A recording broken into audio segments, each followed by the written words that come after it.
The silence was the loudest sound Minjun had ever heard. He sat at his engineering station, his body feeling both heavy and weightless. The data on his screens had settled into normal, boring ranges. Power output was steady. The zero-point core was dormant, a sleeping giant once more. Containment fields were stable. It was as if the last few minutes had never happened, except for the quiet and the hollow feeling in his chest.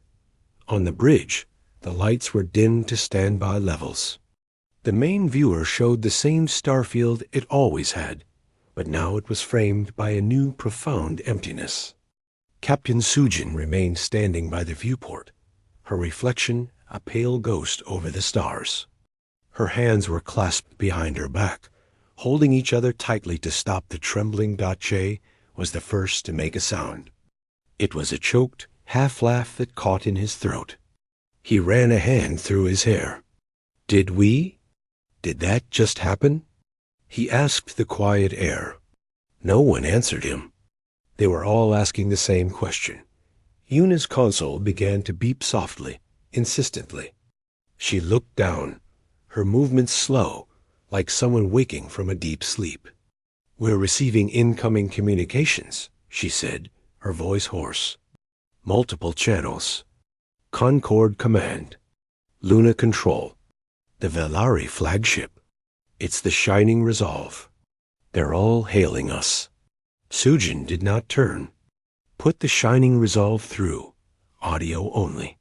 There was a crackle of static, then the sound of labored breathing. When Commander Rax spoke, his voice was unrecognizable. The arrogance, the smooth confidence, was completely scraped away. What was left was raw, shocked, and terribly small. "Human vessel. Goal. This is..." "Commander Rax, please respond." "This is Captain Lee Sujin of the Goal. We are here, Commander." Her own voice sounded strange to her ears, calm and distant. A long pause. They could almost hear him struggling for words, for any framework to understand what he had witnessed. "Your ship. Your prototype. What was that? What have you done?"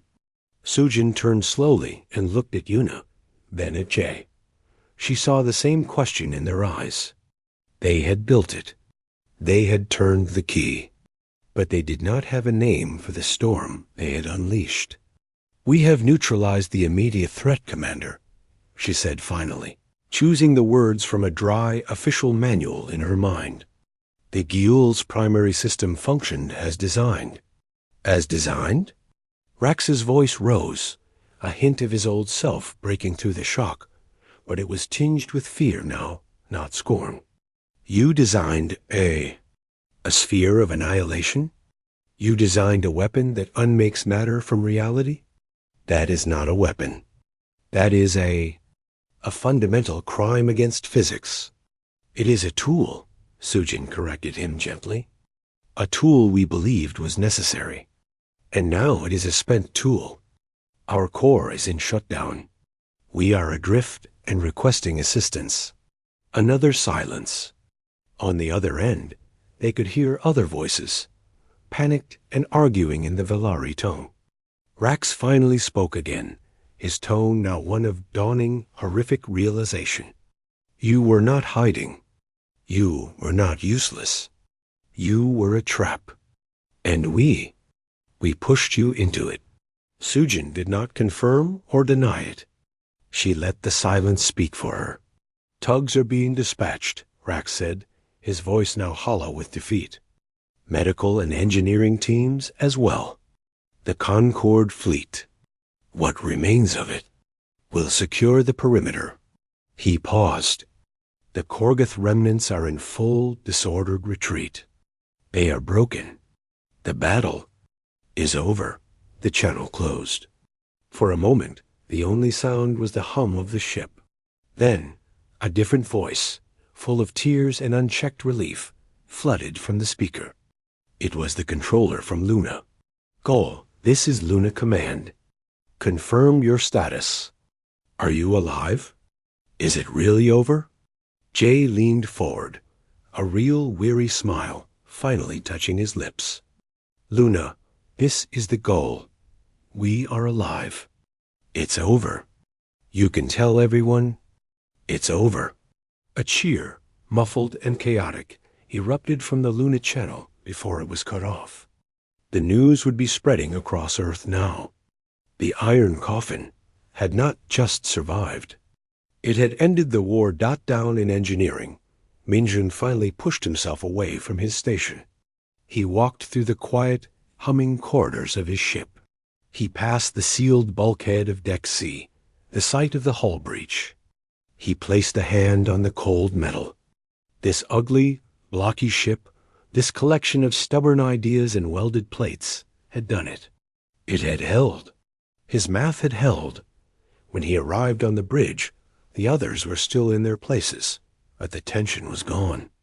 A deep, exhausted peace had settled in. Jay was pulling up a visual of the approaching tugs, small specks of light against the dark. Yuna was quietly crying, wiping her face with her sleeve, a smile breaking through. Sujin looked at Minjun as he entered. She saw the same exhaustion, the same awe in his eyes. "You built a key," she said softly. "And you found the right lock," he replied.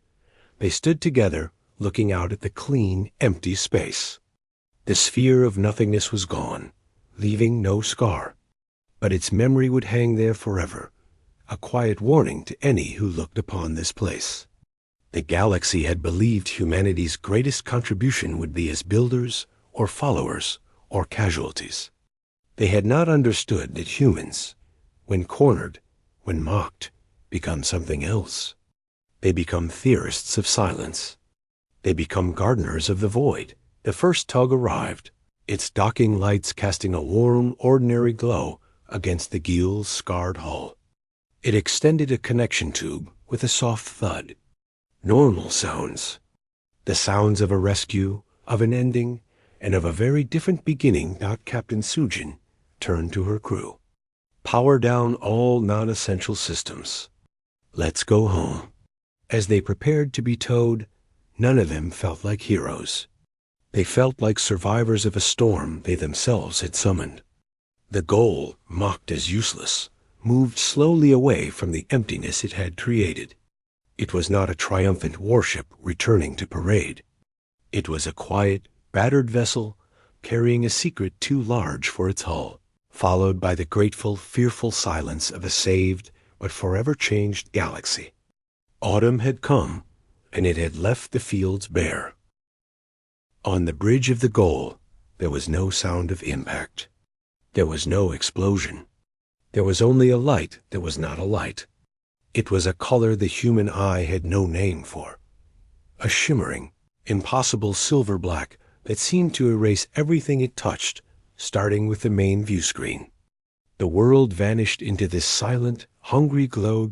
Captain Sujin felt her body lock in place, not from force, but from a sudden, profound absence of everything. Gravity ceased. Sound vanished. Even the vibration of the ship's engines was gone. She floated in her chair, tethered only by the safety harness. She could not see Jay or Yuna. She could only see the non-light pouring into the bridge through the viewport, filling the space with its cold, wrong presence. Deep in the engineering deck, Minjun was screaming, but he could not hear his own voice. The zero-point containment field had activated a microsecond before the Korgoth beam struck. It was not a shield. It was not a wall. It was more like a net, a complex lattice of forced quantum states stretched across the ship's hull. The unimaginable energy of the planet-cracking beam did not hit metal.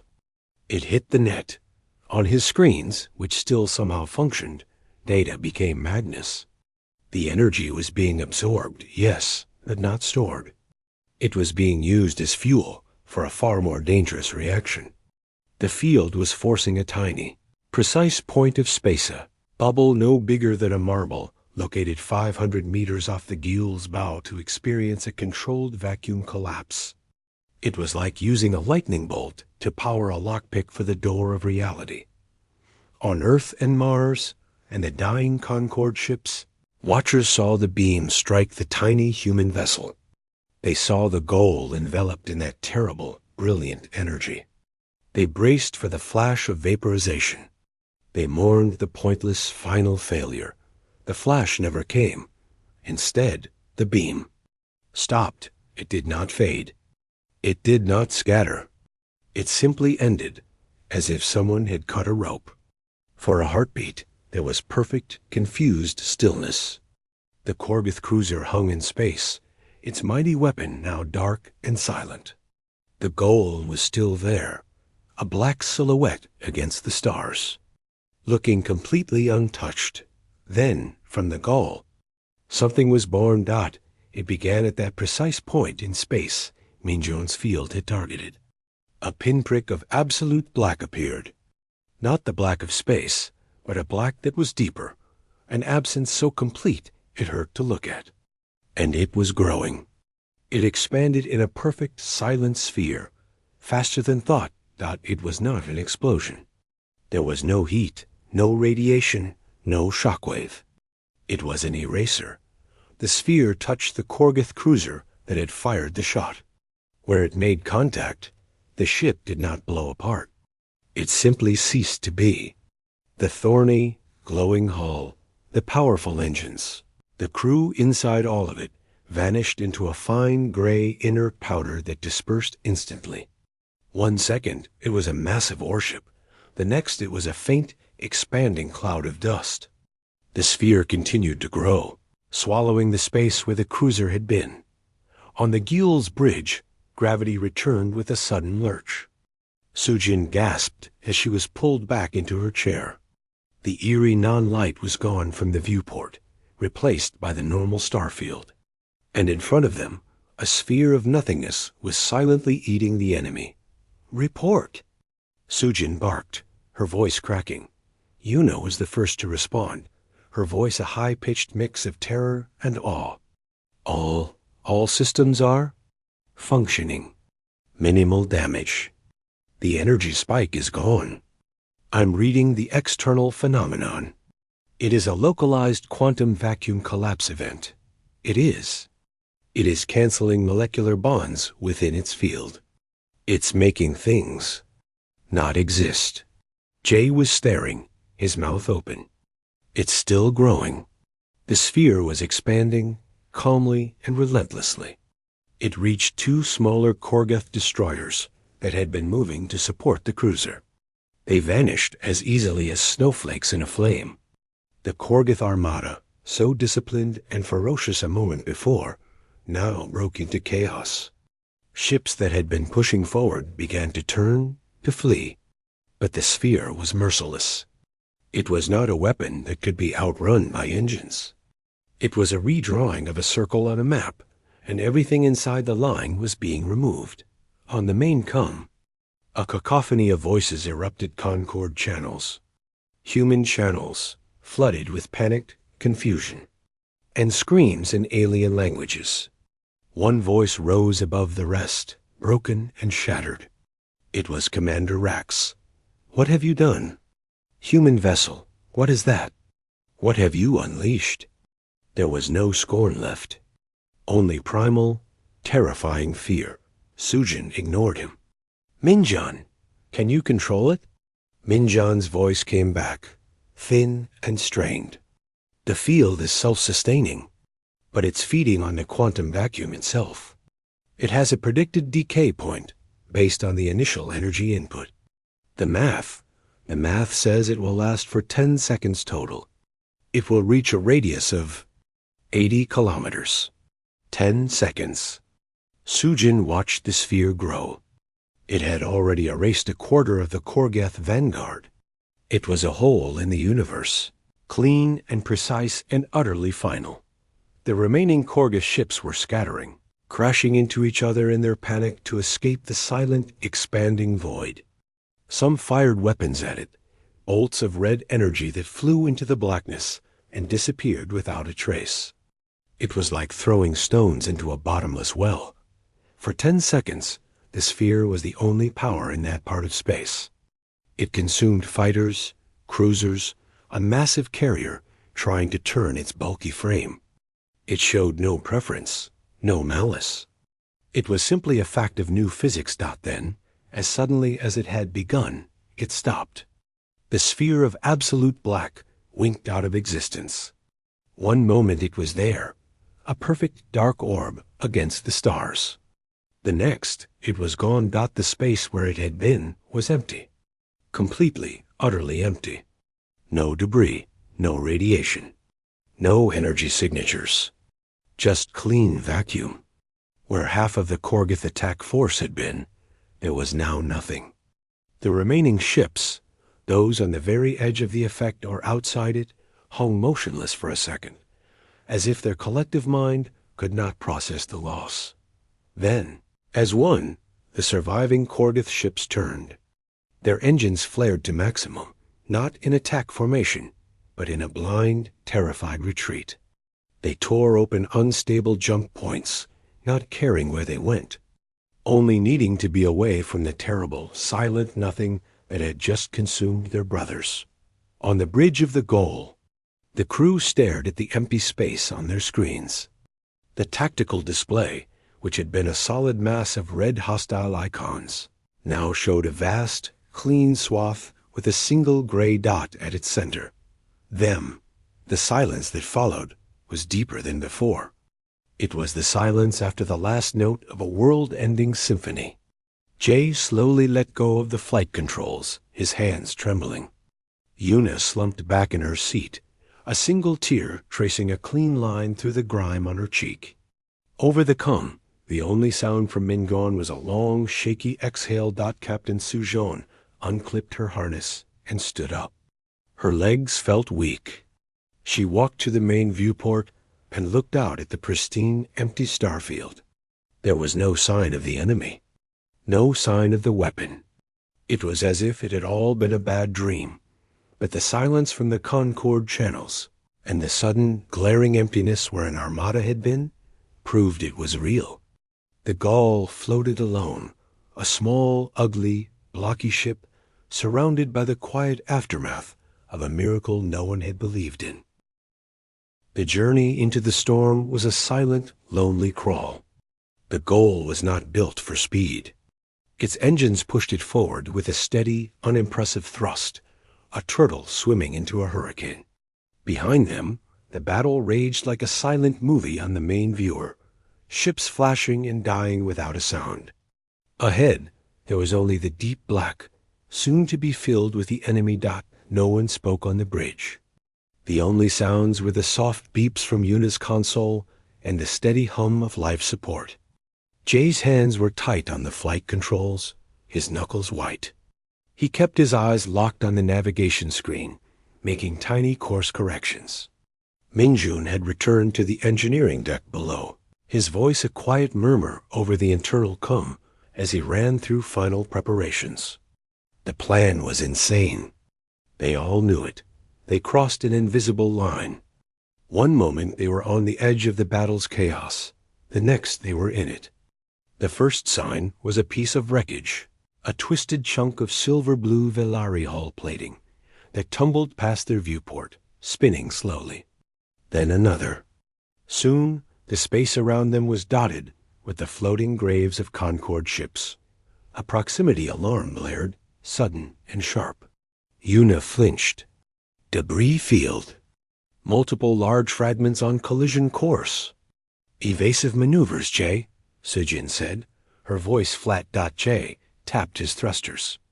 The Gaul lurched to the side, its artificial gravity straining.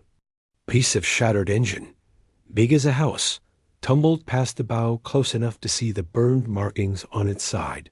The ship groaned in protest. It was not built for this. Then they were seen. A smaller Korgoth vessel, a dart-shaped fighter with a glowing red spine, broke off from a pursuit of a damaged Concord corvette. It spun gracefully, like a predator noticing easier prey.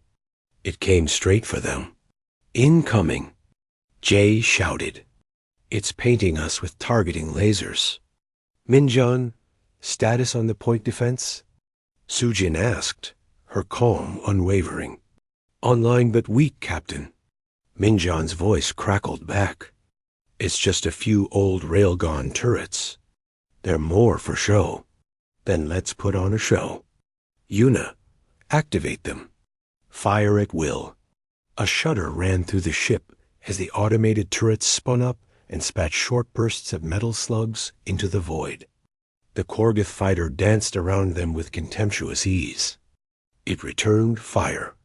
A bolt of sizzling red energy glanced off the Gheel's portside armor. The impact was like a giant hammer hitting the hull. The lights flickered, and a shower of sparks erupted from a console behind Yuna. Port armor hit. Minimal damage to outer hull, Yuna reported, her voice rising in pitch. Shields are at 12% on that side. They weren't meant for this. The fighter looped around for another pass.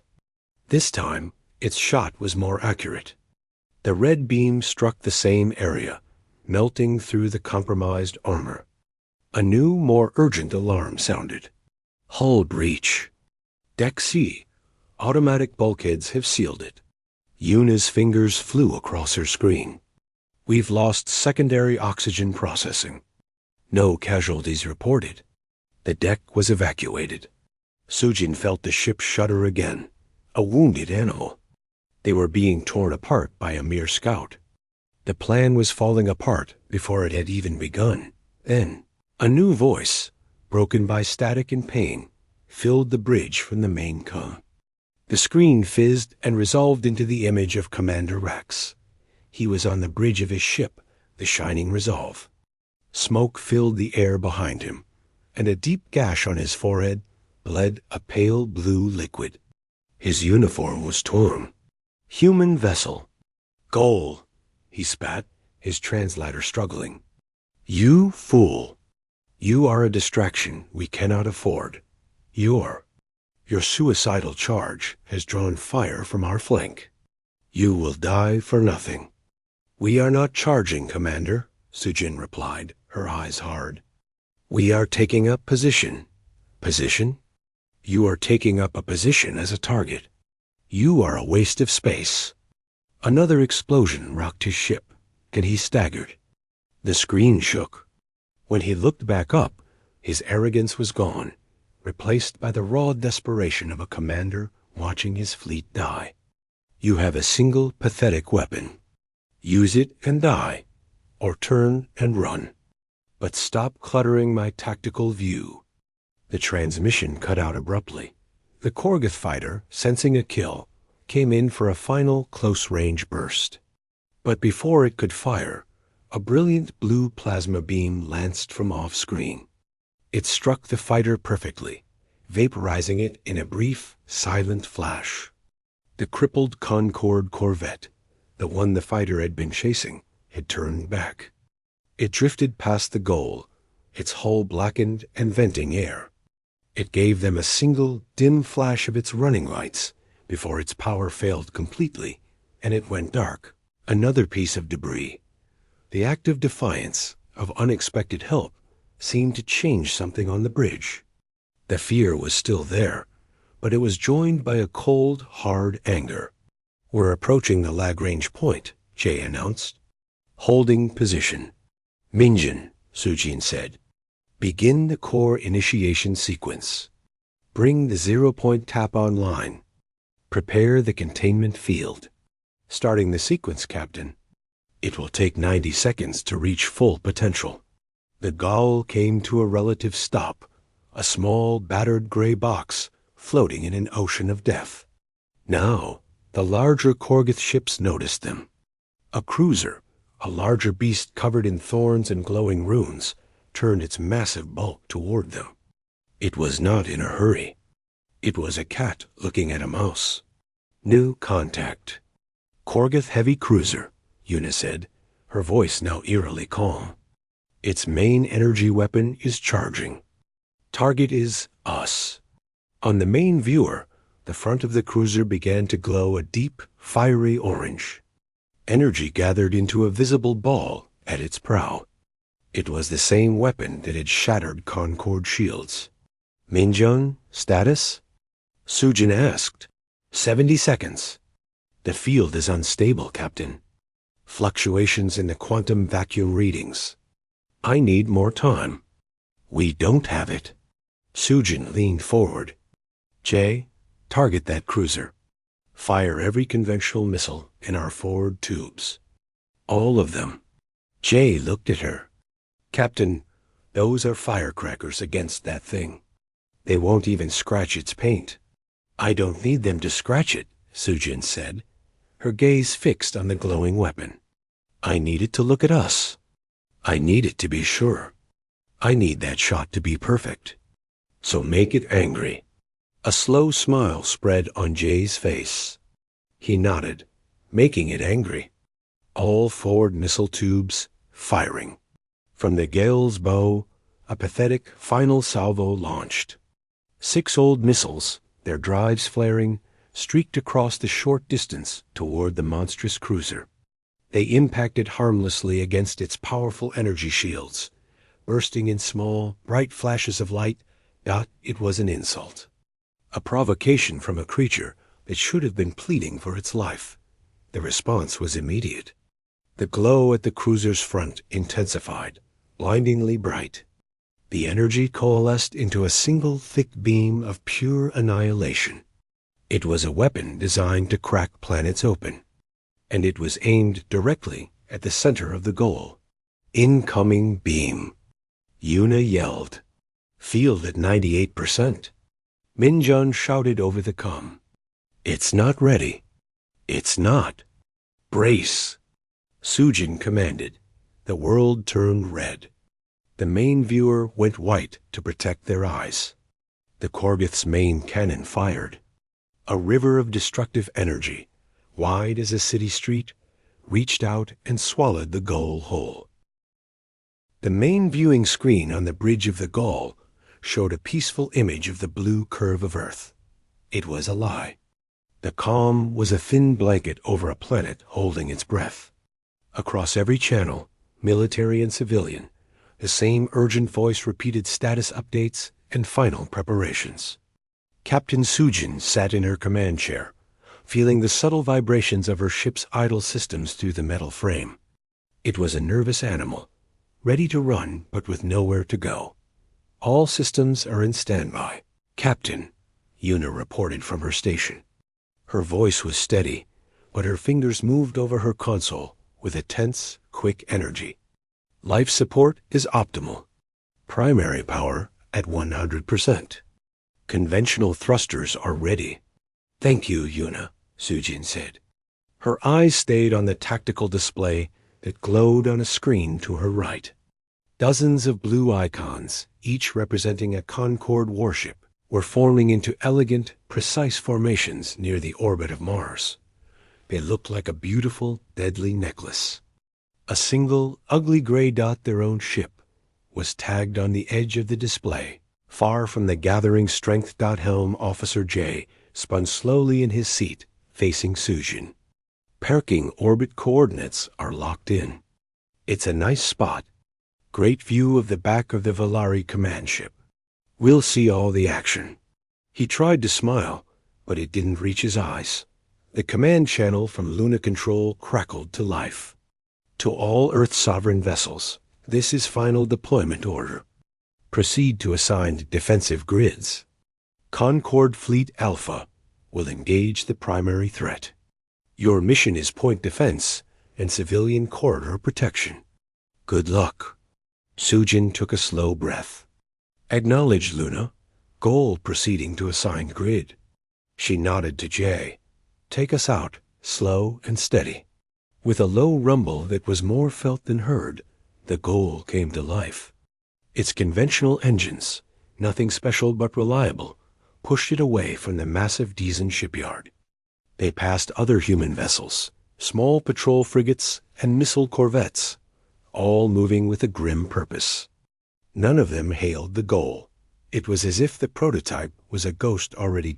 As they moved, a new signal appeared on the tactical screen. It came from the lead Valari command ship, the Shining Resolve. Commander Rax's face filled a corner of the main viewer. He looked regal and utterly confident. Earth vessels, This is Commander Rax of the Concord Vanguard. The Korgoth Advance Scouts have been detected at the solar system's edge. Their main fleet will translate into the inner system within the hour. Maintain your formations. Hold the lines we have given you. The Concord will break their charge. You simply need to hold. The screen shifted back to the view of space. The message was clear. The adults were here. The children should stay out of the way. Minjun came onto the bridge, his engineer's coverall stained with grease. He had been down in the reactor chamber until the last minute. He stood behind Sujin, watching the same screen. He makes it sound easy, Minjun muttered. It is easy for him, Jay said quietly. He has never lost. An hour passed in near silence. The crew spoke only when necessary. Then, at the very edge of the solar system, space began to tear. It was not a clean jump like the Concord ships made. This was a violent rip, a wound in reality that bled orange and crimson light. 1, then 5, then 20, then 100 jagged shapes forced their way into normal space. The Korgoth horde did not arrive. They invaded. Their ships were monstrous. They looked grown rather than built, like thorny, bloody crustaceans. They pulsed with a sickly internal glow. They did not hail anyone. They did not state their demands again. They simply opened fire. Lances of molten red energy streaked across the vast distance, targeting the front line of Concord ships. The Battle of Saturn had begun. On the Giel's bridge, the crew watched the data stream in. The Concord ships were magnificent. Their silver-blue shields flared into brilliant domes of light as the Korgoth beams struck them. They returned fire with precise, cutting beams of blue plasma and volleys of smart missiles. For a few minutes, it looked like a dance. A terrible, beautiful dance. Then the first Concord ship died. A Velari frigate, its shield flickering under the constant hammering of 3 Korgoth cruisers, finally failed. The red beam cut into its hull. There was a bright, soundless flash, and the icon on the tactical screen vanished, replaced by a cloud of expanding debris. No. Yuna whispered. More Korgoth ships translated in. They had more numbers than anyone predicted. They swarmed around the Concord formations, ignoring their elegant tactics. They fought with a brutal animal ferocity. Another Concord destroyer was caught in a crossfire. Its shield held for a long moment, shining like a small star, before it too was overwhelmed and torn apart. Commander Rax's voice came back over the channel, but it was different now. It was tight with strain and fury. All units, fall back to secondary defensive line. Their numbers are unsustainable. Fall back and regroup.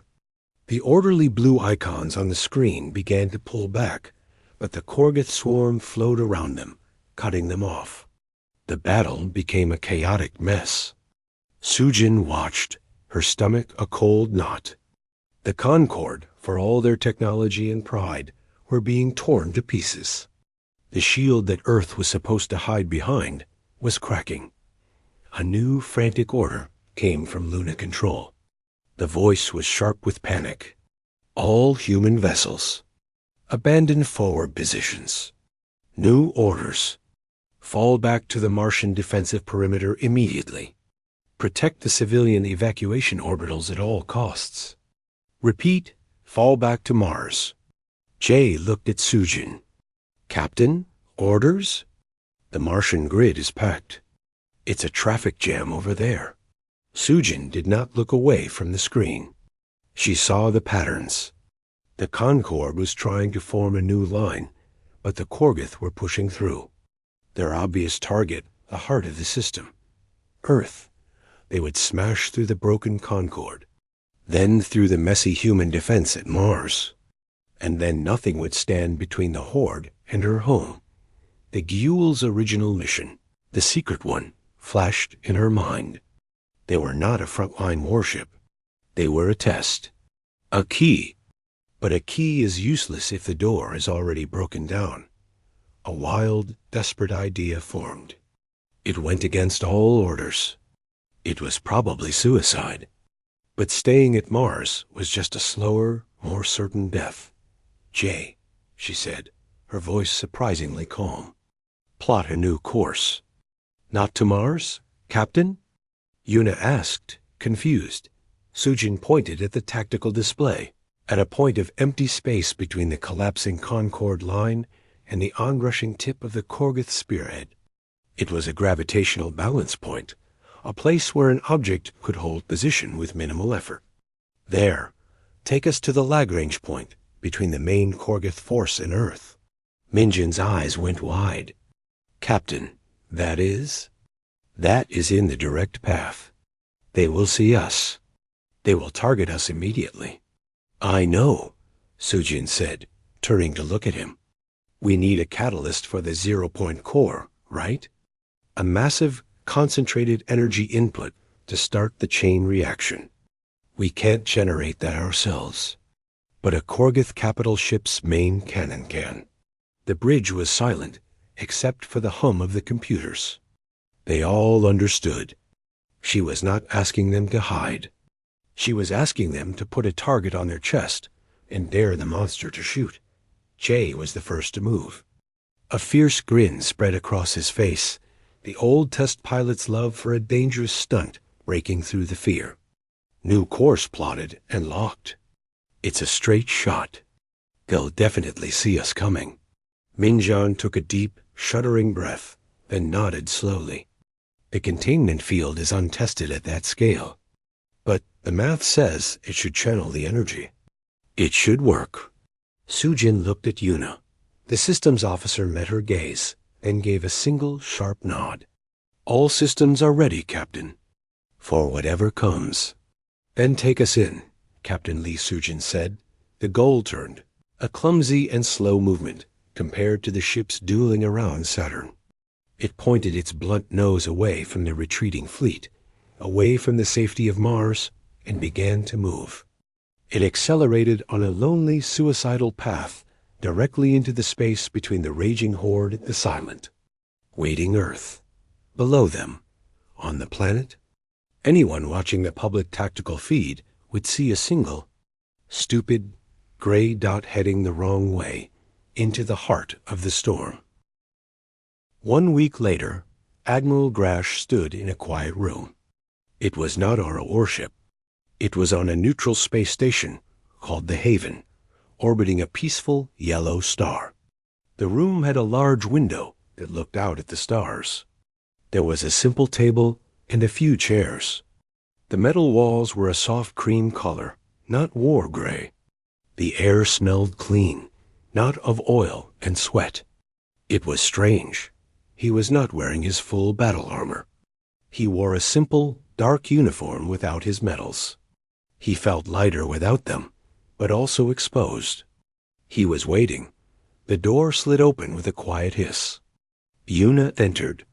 She was not in her liaison officer's uniform either. She wore simple gray pants and a blue shirt. She looked like a student, not a spy or a soldier. Behind her came Captain John. He also wore a plain uniform. He carried no weapon, not even a sidearm. They both looked tired but calm. Grash straightened up. Old habits were hard to break. "Admiral," John said with a small nod. "Thank you for meeting us." Grash nodded back. "Captain." "Operative Kim." "Just Yuna is fine now," she said, offering a small smile. "My work here is done." They sat at the table. For a moment, no one spoke. The only sound was the faint hum of the station. It was not the tense silence of the bridge before a battle. It was the awkward silence of people who had shared something too deep for normal conversation. "Your fleet returned without incident?" John asked politely. "Yes," Grash said. "They are. Home. The crews have been given leave. Many are talking to counselors." He looked down at his hands on the table. "There are reports of Vorsk and Grand soldiers sharing meals together. talking about what they felt. This has never happened before. Understanding is a powerful thing, Una said softly. Grash looked at her. You knew. The whole time. You knew they would send only one ship. I hoped, she corrected him. I knew the protocol existed. I did not know if the Council on Earth would approve its use. It is not a decision they make lightly. To share our inner selves with a potential enemy, it is a great risk. We could have shown you our pain, and you could have decided we were weak and attacked anyway. But you did not think we would, Grash said. I studied you, Admiral, Una said. Not just your tactics, but your history. The Vorsk value honor. True honor is not just about strength. It is about seeing the truth, even when it is hard. I believed that when you saw the truth of us, you would not be able to act against it. You would see it as dishonorable. Grash let out a breath. She had been right. He had been outplayed, not on a battlefield, but on a level he did not know existed. It was a brilliant strategy. It was not a strategy, John said, his voice firm but gentle. It was an honesty, a desperate one. We are not smarter than you. We are just more scared. Our fear has taken a different shape. He pushed a small data pad across the table. These are the preliminary agreements from our diplomatic teams. Open trade routes, joint scientific missions, cultural exchanges, and a proposal for a regulated mutual use of the shared consciousness technology, for medical training, for historians, for artists. Never for war. Grash picked up the pad, but did not look at it. My government is confused. They do not know how to process what happened. They call it non-violent subjugation. They do not like it, but they cannot argue with the results. The fleet is intact. Not a single life was lost, and the human outpost remains. It is a political puzzle. Life is often a puzzle, John said. The simple answer of crush the enemy is easy, but it is almost never the right one. Not in the long run. Grash finally looked at the documents. The terms were fair. More than fair. They were generous. Humanity was not demanding reparations or territory. They were asking for cooperation. For a chance to be neighbors, not enemies. Your engineer, Grash said, looking up. Ji-ho, his tomatoes? Una's smile widened. They are doing well. The supply ship arrived. He sent a picture. She called up an image on the table's surface. A small green tomato plant in a hydroponic tray with several small green fruits growing on it. It looked fragile and hopeful under the artificial light. Grash stared at the picture for a long time. This tiny living thing had been at the center of a galactic crisis. It seemed absurd. And yet, it made more sense than any strategic reason for war he had ever heard. To protect a life. To help something grow. I will recommend my government signs these agreements, Grash said finally. I cannot promise they will listen. But I will try.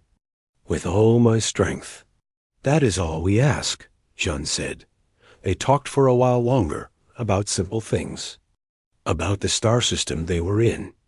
About Vorsk poetry, which Grash was surprised to learn Una could quote. About human music. The conversation was slow and a little clumsy, like first steps.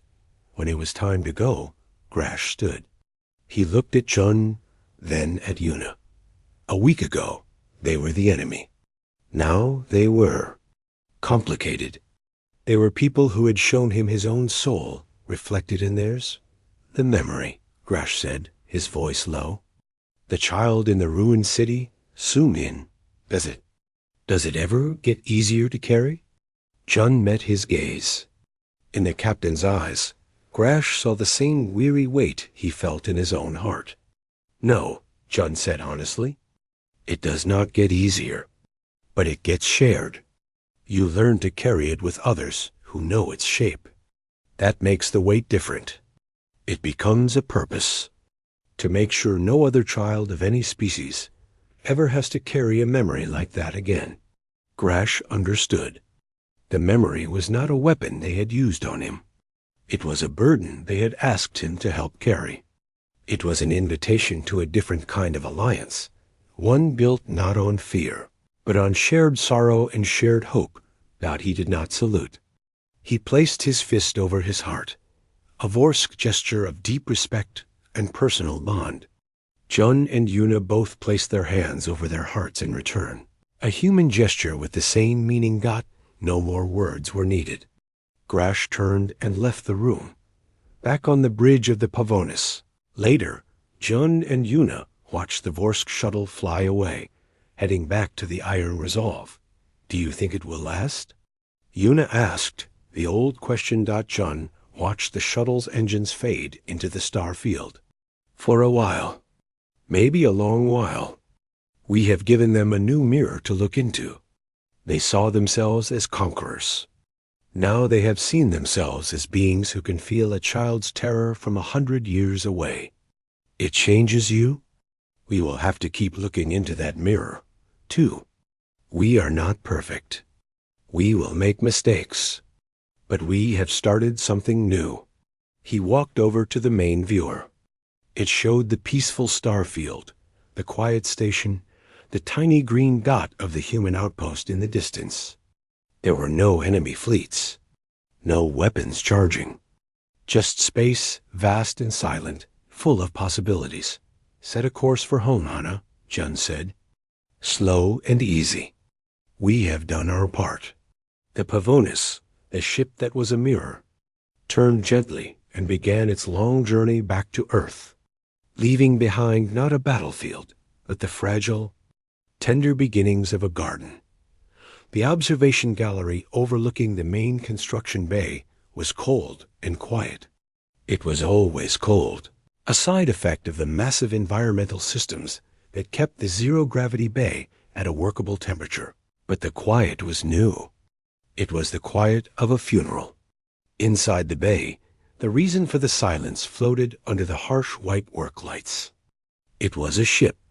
At least, that was the technical term for it. Out to everyone else, it was a joke. The ship, designated the Gaul, was a blocky, angular thing. It lacked the smooth, organic curves of the Velari warships or the sharp, predatory angles of the newer Concorde vessels. Its hull was a patchwork of dark gray composite plates, studded with bulky sensor pods and mismatched heat radiators that stuck out like broken wings. It looked less like a starship and more like a container for a massive, awkward engine, which Chief Engineer Kim Min-jun thought with a tired sigh was exactly what it was. Min-jun stood at the gallery window, his hands clasped tightly behind his back. He was a man in his 40s, with a face that looked older than its years, lined from stress and too many sleepless nights. His dark hair was streaked with early gray. He watched as a team of technicians in yellow suits floated around the Guille's stern, performing what the schedule called final diagnostic checks. He knew the checks were pointless. The Concorde observers had made sure of that. A door hissed open behind him, and footsteps echoed on the metal grating. Min-jun did not need to turn to know who it was. The faint smell of her specific brand of jasmine tea preceded her. Captain Lee Sujin came to stand beside him, her posture perfectly straight in her simple black uniform. She was younger than him, but her eyes held a similar weight. They are finishing early, she said, her voice calm and low. The Concorde team has ordered all non-essential personnel off the work floor. They say we are cluttering the bay. Min-jun nodded slowly. They want a clear view for the show. For their show. Below, a different class of ship glided into the bay with a grace the Gaul could never hope to match. It was a Velari light cruiser, its hull a shimmering silver blue that seemed to drink the light. It moved without visible thrusters, on a silent gravity drive. It came to rest beside the goal, and the difference was almost funny. It was like placing a rough-cut stone next to a polished diamond. A figure in a crisp, purple and gray Concorde uniform emerged from a connecting tunnel onto the gallery. Commander Rax of the Valerai Imperium was tall, with sharp features and skin the pale blue of a morning sky.